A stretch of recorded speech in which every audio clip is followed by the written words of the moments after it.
You also want to understand your values and how you define success in the process. I have things that I define for myself as success in a process, and they can change from project to project. My different clients have different things that define success for them, but you want to understand what really defines success for you, and then make sure that whatever team you end up hiring is aligned and mapping to the goals that you define as success.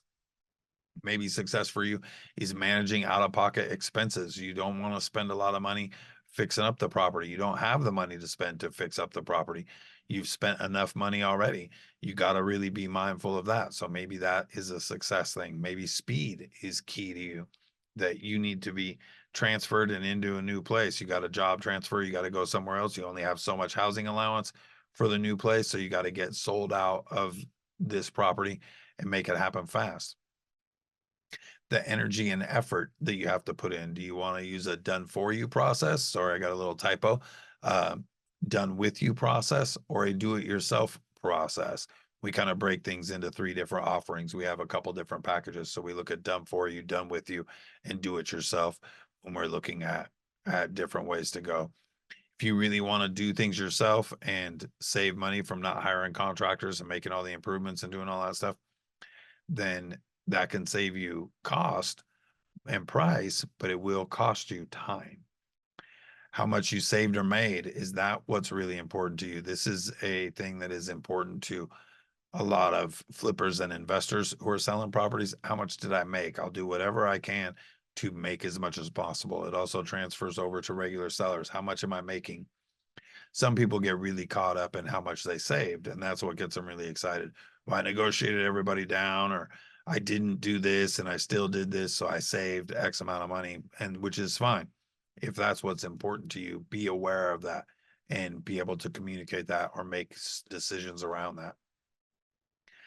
How much stress or how much ease do you want to have? If you want to go the do it yourself route and really get things dialed in, that is a stressful process.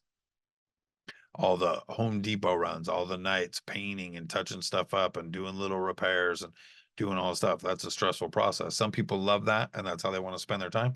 So it's not stress to them. Then that may be a more likely way for you to go. Some people just want things really clean and easy and turnkey. So that means they hire all that stuff out or they don't do anything. And if they don't want to do anything to fix their house or do any of the repairs, that's totally fine. Everything is sellable, but the cost for that is going to impact the sales price at the end of the day. So you want to be aware of how much stress or how much ease do you want to have. And then are you more concerned about the big number or the net number?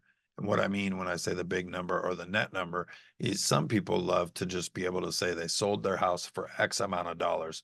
That house I mentioned earlier, where I did the big picture and video package for it in Seattle, that seller really wanted to kind of sell for more than one of their neighbors. They had somebody else that they knew that was about a block and a half away that sold a house with a little different property, but they really wanted to sell more for a bigger number at the sold number than that house. So that played a role in a lot of the decisions that they made around the repairs that we did, the video investments, all those things to try to get that number so that they could brag about how much the house was sold for a little bit. And I'm taking a little artistic license. They weren't really bragging, but they wanted that as a thing that was important to them that we were considering as we went through the process.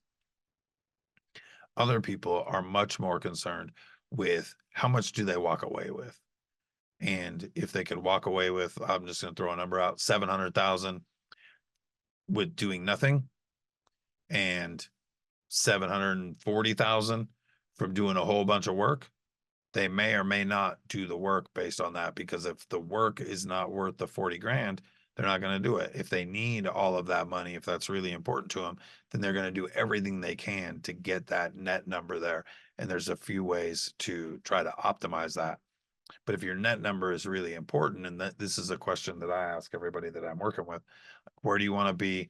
What's the most important numbers to you to see?